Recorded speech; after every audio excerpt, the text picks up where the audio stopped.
कांग्रेस की सरकार थी। ये हकीकत कांग्रेस की और उनके नेताओं की घर घर तक पहुंचनी जरूरी है।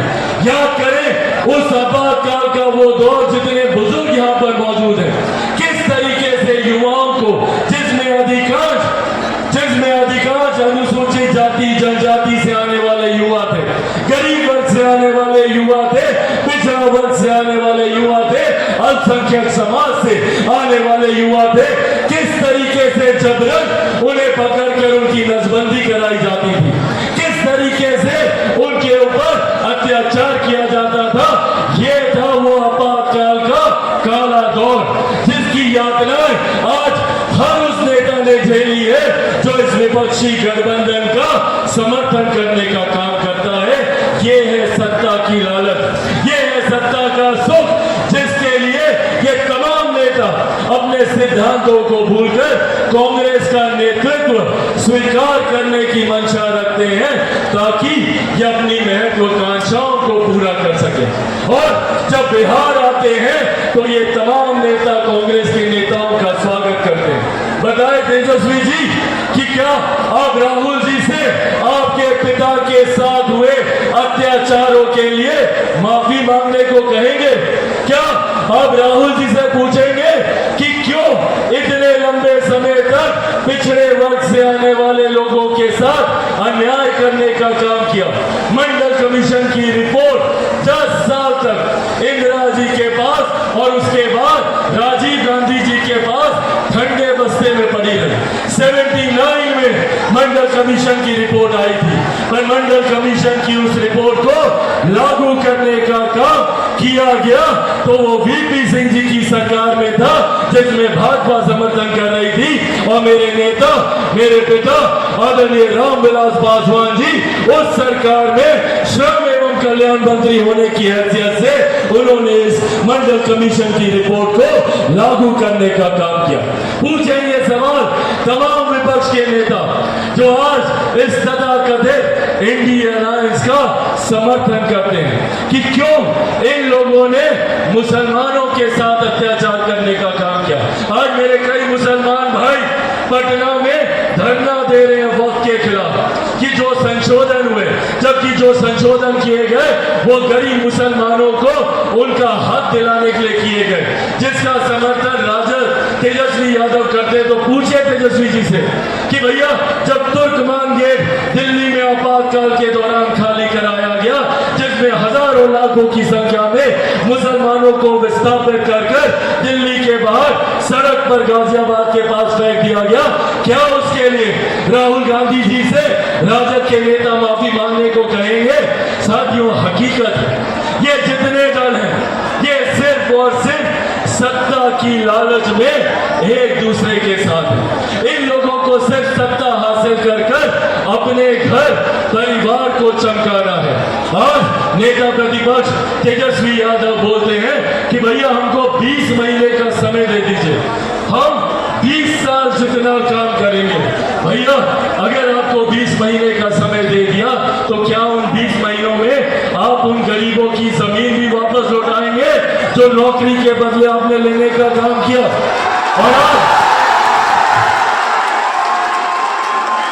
और आज तो आप और नौकरियां देने का वादा कर रहे हैं, तो क्या और जमीन हासिल करने की सोच है आपकी? आप कहते हैं कि हम कलम बांटेंगे। सोच लीजिए, एक बार नौकरी दिए थे तो उस वक्त उसी कलम से अपनी जमीन अपने नाम लिखवाए थे।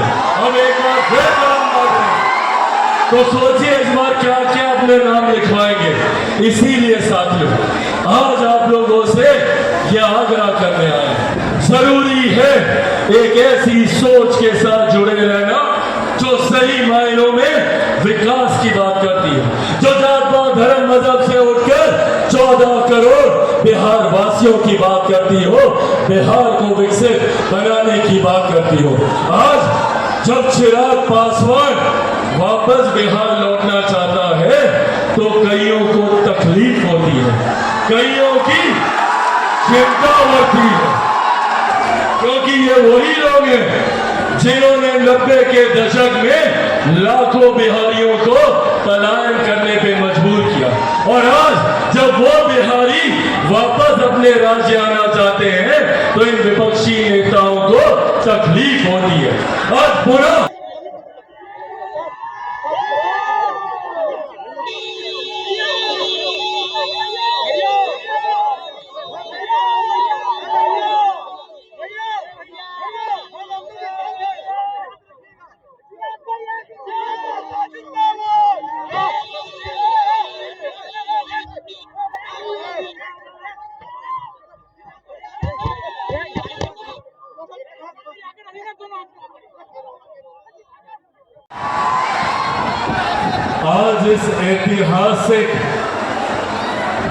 आज इस ऐतिहासिक भीड़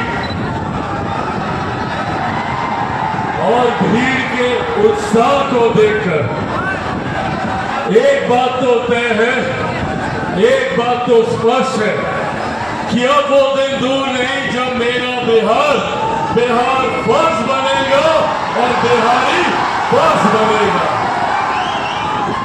आज आप लोगों की ये उपस्थिति विपरीत परिस्थितियों में भी आज जिस उत्साह के साथ आप लोग लाखों की संख्या में यहाँ उपस्थित हैं, ये मेरे उस संकल्प को और ज्यादा मजबूत करता है जिस संकल्प के साथ मैं राजनीति में आया था, जिस संकल्प के साथ मेरे नेता, मेरे पिता आदरणीय रामविलास पासवान जी ने मुझे लोक जनशक्ति पार्टी रामविलास की जिम्मेदारी देने का काम किया था। और वो संकल्प है मेरे बिहार को एक विकसित राज्य बनाना, देश में सर्वोच्च राज्य की श्रेणी में लेके जाना। साथियों, आज जब यहाँ आप लोगों के बीच मौजूद हूँ, आप लोगों से चंद महत्वपूर्ण बातें, महत्वपूर्ण जानकारी साझा करना चाहता हूं। आप सब जानते हैं कि ये मेरे प्रदेश के लिए, मेरे बिहार के लिए एक महत्वपूर्ण साल है। इस साल बिहार में विधानसभा के चुनाव होने वाले हैं और ये विधानसभा के चुनाव निर्धारित करेंगे हम लोगों के आने वाले 5 साल का भविष्य। और ये 5 साल हर व्यक्ति के जीवन में महत्वपूर्ण होते हैं। लोकसभा चुनाव के दौरान हम लोगों ने देखा कि किस तरीके से विपक्ष के नेता, विपक्षी दल झूठी बातें फैलाकर हम लोगों को भ्रमित करने का प्रयास करते हैं। और पुनः ये षड्यंत्र आने वाले महीनों में रचा जाएगा। चुनाव समीप आते आते तक भ्रमित बातें कही जाएंगी, झूठी बातों को बार बार दोहराया जाएगा ताकि हम लोग उसे सच मानने लग जाएं। लोकसभा के वक्त भी इसी तरीके का भ्रम फैलाया गया था।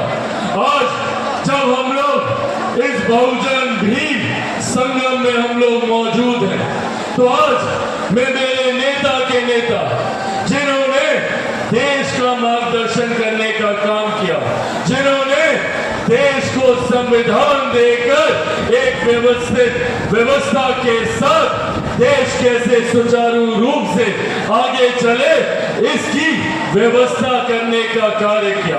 आज मैं भारत रत्न डॉक्टर बाबा साहेब भीमराव अम्बेडकर जी के चरणों में नमन कर उनका आशीर्वाद लेकर कुछ बातें आप लोगों के समक्ष रखना चाहता हूं। साथियों, लोकसभा चुनाव के दौरान निरंतरता में ये भ्रम फैलाया गया कि अगर तीसरी बार मोदी सरकार आ गई, अगर एक बार फिर देश में एनडीए की सरकार आ गई तो लोकतंत्र समाप्त कर दिया जाएगा, संविधान की हत्या कर दी जाएगी, आरक्षण समाप्त कर दिया जाएगा। निरंतरता में इस भ्रम को फैलाया जाने का कार्य किया गया। आज एक बार फिर पुनः संविधान को लेकर भ्रमित करने का कार्य किया जा रहा है, पर ये बातें हम लोगों को जानना जरूरी है संविधान की हत्या की बात करते हैं।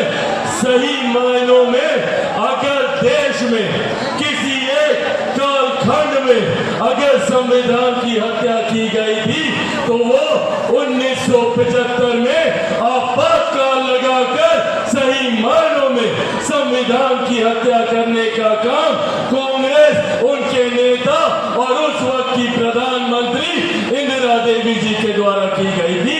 उस वक्त सही मायनों में इंदिरा गांधी के द्वारा लोकतंत्र की और संविधान की हत्या की गई।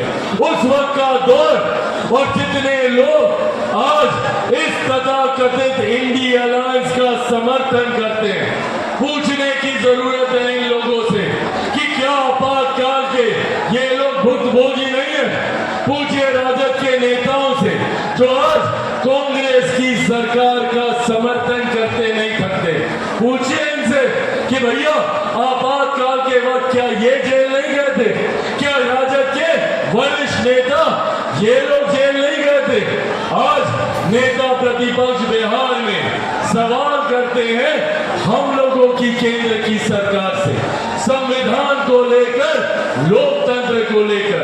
पूछिए इनसे कि आपातकाल के वक्त जब जयप्रकाश नारायण ने संपूर्ण क्रांति का नारा दिया था, जिसमें नेता प्रतिपक्ष के पिताजी भी उसमें साथ में थे, तो वो नारा किसके खिलाफ था? जयप्रकाश जी का वो संपूर्ण क्रांति का नारा इस कांग्रेस की सत्ता को, सरकार को उखाड़ फेंकने के खिलाफ था। पर आज जब कांग्रेस के नेता राहुल गांधी जब बिहार आते हैं तो हाथ में एक लाल रंग की संविधान की किताब को बार बार लहराने का काम करते हैं। पूछिए उनसे कि भैया कब आप माफी मांगिएगा लोकतंत्र की हत्या करने के लिए? कब आप माफी मांगिएगा संविधान की हत्या करने के लिए? राहुल गांधी जी को यह जवाब देना होगा। समय समय पर जिन नेताओं से जो भूल हुई उन्होंने अपनी भूल के लिए माफी मांगने का काम किया, पर आपातकाल के दौरान किस तरीके से नेताओं से लेकर आम जनता तक को प्रताड़ित करने का काम किया, इसके लिए कांग्रेस और कांग्रेस के नेता कब माफी मांगेंगे, ये जवाब आज राहुल गांधी जी को देने की जरूरत है, जब वो हाथ में संविधान की किताब लहराने का काम करते हैं। उसी संविधान को पूरी तरीके से बदलने का काम आपातकाल के दौरान किया गया। आज जो लोग कहते हैं कि एनडीए की सरकार संविधान को बदलना चाहती है, उस वक्त संविधान के मूल स्वरूप तक को बदलने के लिए एक वो दौर था जब चिराग पासवान ने 2020 में बिहार फर्स्ट, बिहारी फर्स्ट का नारा दिया था, तो उस वक्त साजिश रची गई थी चिराग पासवान को समाप्त करने के लिए।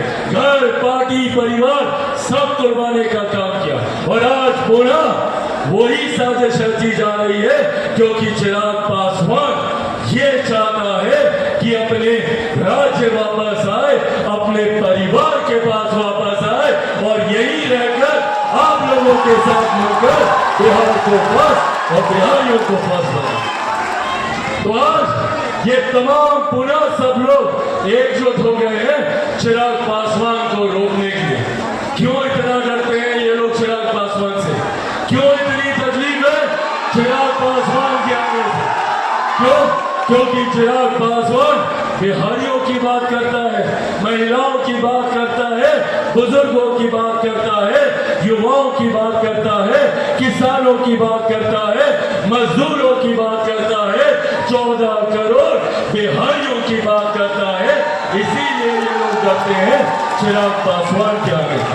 साथियों, आज आप लोगों के बीच पुनः अपने उस संकल्प को दोहराना जाना चाहता हूं। मेरी खून का एक एक कतरा सिर्फ और सिर्फ आप लोगों के लिए है, मेरे बिहार। आज मैं अपने नेता, अपने पिता आदरणीय रामविलास पासवान जी के उस संकल्प को पूरा करने निकला जो सपना उन्होंने बिहार के लिए देखा था। आज जितने लोग हैं जो मेरे नेता के आदर्शों को ठुकराने का काम करते हैं, मेरे नेता के आदर्श, मेरे नेता के विचार डॉक्टर बाबा साहेब भीमराव अम्बेडकर के विचार थे। जिन्होंने समाज में समानता का भाव लाने का काम किया, जात पात धर्म मजहब से उठकर एक विकसित समाज के निर्माण की सोच रखी। आज वो लोग बाबा साहेब का नाम तो लेते हैं पर कभी उनको सम्मान देने का काम नहीं किया। आज पूछिए राजद से, यही कांग्रेस की सरकार थी ना जो लंबे समय तक केंद्र में सत्ता में थी। आज मैं तीसरी बार का सांसद हूँ। मेरे लिए ये कल्पना करना भी असंभव है कि जिस संसद में मैं जाता हूँ, जिस संसद को संविधान के आधार पर चलाया जाता है, वहां पर डॉक्टर बाबा साहेब भीमराव अम्बेडकर की एक तस्वीर तक 79 से पहले उनकी एक तस्वीर तक भारत की संसद में नहीं थी। जबकि कांग्रेस और इनके नेता में भी एक ही परिवार के 3-3 सदस्यों की तस्वीर भारत की संसद में होती थी। उस वक्त पहली बार अगर बाबा साहेब का तैल चित्र भारत की संसद में लगाने का काम अगर किसी ने किया तो वो मेरे नेता आदरणीय रामविलास पासवान जी ने आज हम लोग घर से बोलते हैं भारत रत्न डॉक्टर बाबा साहेब भीमराव अम्बेडकर, उनको भारत रत्न की उपाधि देने का काम मेरे नेता आदरणीय रामविलास पासवान जी ने किया। उनके जन्म दिवस पर छुट्टी की घोषणा करने का काम मेरे नेता आदरणीय रामविलास पासवान जी ने किया। साथियों, जो लोग हम लोगों को जात पात धर्म मजहब के नाम पर भिड़ाकर अपनी राजनीतिक रोटियां सेकने का काम करते हैं और जो ये भ्रम कराने का काम करते हैं कि भैया एनडीए की सरकार आरक्षण खत्म कर देगी, संविधान खत्म कर देगी, लोकतंत्र खत्म कर देगी, तो आज आप लोगों के सामने मैं आदरणीय रामविलास पासवान जी का बेटा चिराग पासवान ये कसम खाकर आप लोगों से वादा करता हूं कि जब तक चिराग पासवान जिंदा है, ना आरक्षण को कोई खतरा है, ना संविधान को कोई खतरा है।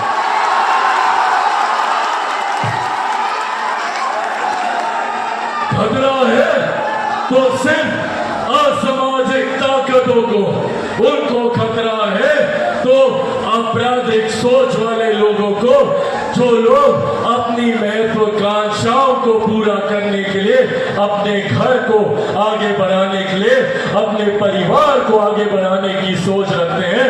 खतरा है तो इन लोगों को खतरा है। साथियों, मुझ पर कितनी भी ताकत ये लोग आजमा लें, इन्होंने मेरे घर को तोड़ा, सोचा चिराग पासवान टूट जाएगा, नहीं टूटा।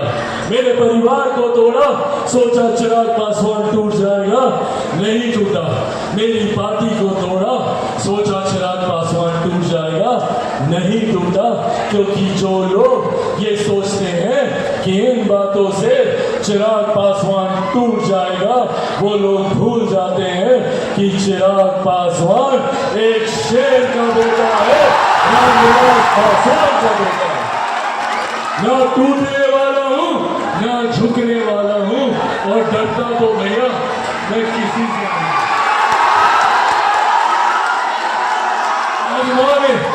आजमाने जितनी ताकत आजमानी है, मैं भी सीना तान के आपके सामने खड़ा कि जब तक गया तो मुझसे नहीं बना दूंगा, चैन की सांस नहीं होता। साथियों, बिहार बॉस बिहारी बॉस की सोच के साथ निकला हूं। मैं चाहता हूं कि मेरे बिहारी युवाओं को अपने ही राज्य, और राज्य में क्यों अपने ही जिले, और जिले में क्यों अपने ही प्रखंड में उनको रोजगार के अवसर मिले, अपने ही पंचायत में उनको रोजगार के अवसर। और मेरे किसी बच्चे को बिहार से बाहर पढ़ने के लिए ना जाना पड़े, इस सोच के साथ बिहार बॉस बिहारी बॉस काम करता है। आज किसी को भी इलाज के लिए दिल्ली मुंबई ना जाना पड़े, इस सोच के साथ बिहार बॉस बिहारी बॉस कार्य करने की सोच रखता है। और इसी सोच से विपक्ष के नेता डरते हैं और पूछते हैं कि क्या चिराग पासवान चुनाव लड़ेंगे बिहार से। हाँ, मैं चुनाव लड़ूंगा।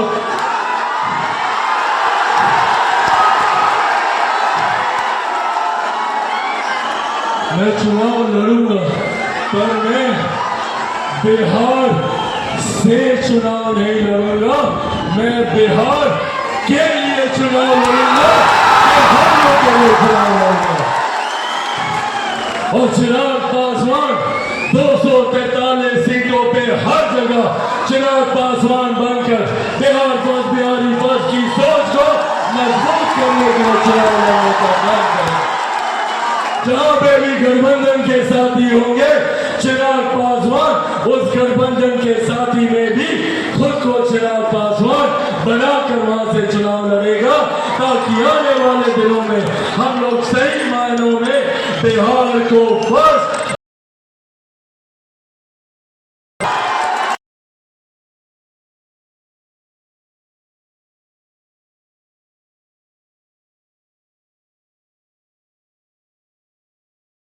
शांभवी चौधरी जी, वीणा देवी जी, हमारे प्रदेश के अध्यक्ष राजू तिवारी जी, कार्यक्रम के प्रभारी डॉक्टर श्यामदेव पासवान जी एवं मंच पर उपस्थित तमाम पदाधिकारी, हमारे बहुजन भीम संकल्प में आए हुए हमारे कार्यकर्तागण, हमारे पार्टी के नेतागण और बहुजन समाज, बिहार का बहुजन समाज, आप सभी को वरुण भारती का प्रणाम है।